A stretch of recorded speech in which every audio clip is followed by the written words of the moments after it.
यो घर चाहिँ जेनेरलको घर हो।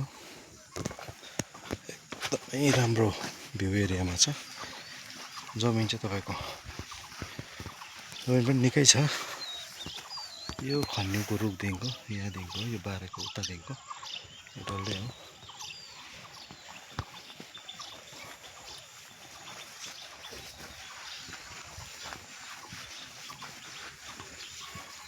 स्ल्याब हाल्ने पाराले नै उहाँहरूले यसरी रडहरू पनि छोड्नु भएको छ हो। पछि स्ल्याब हाल्छु भनेर बनाउनु भएको रहेछ। उहाँको बिमारले गर्दाखेरि चाहिँ यो बेच्नु हुँदैछ। यहाँबाट देखिने भ्यू हेर्नुहोस् न, क्या ब्युटिफुल भ्यू छ। अगाडि डल्लै कञ्चनजङ्घा भ्यू हिमालहरू देख्छ यहाँबाट।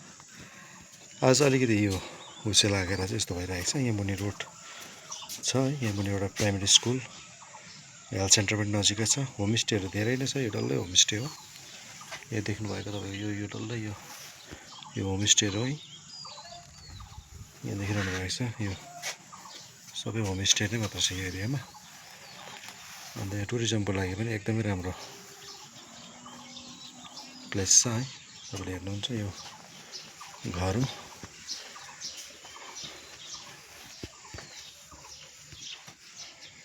एउटा रुम छ, सिटिङ रुम। त्यहाँबाट यहाँ एउटा रुम छ, बेडरुम। यहाँ पनि एउटा रुम छ।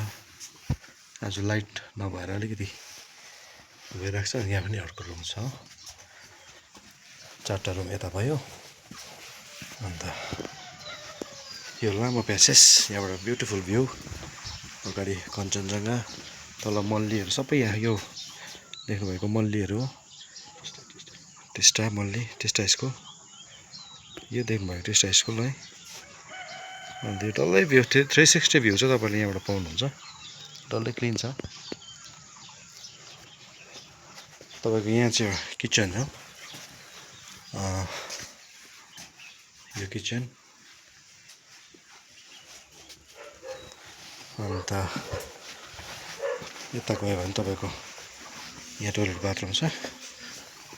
यहाँ माथितिर पनि पुरा घरहरू छ है। रासन दोकान यहीँ छ, यहीँ छ, बाइकहरू यहीँसम्म आइहाल्छ।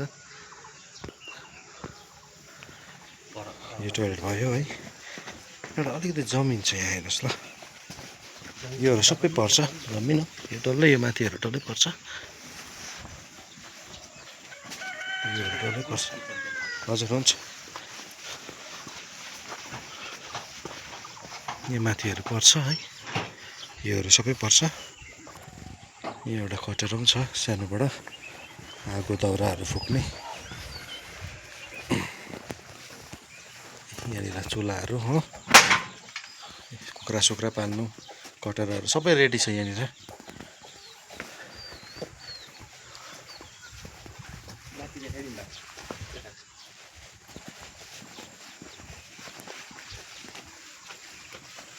हजुर यता हजुर हजुर हजुर यो त हेरेँ कि।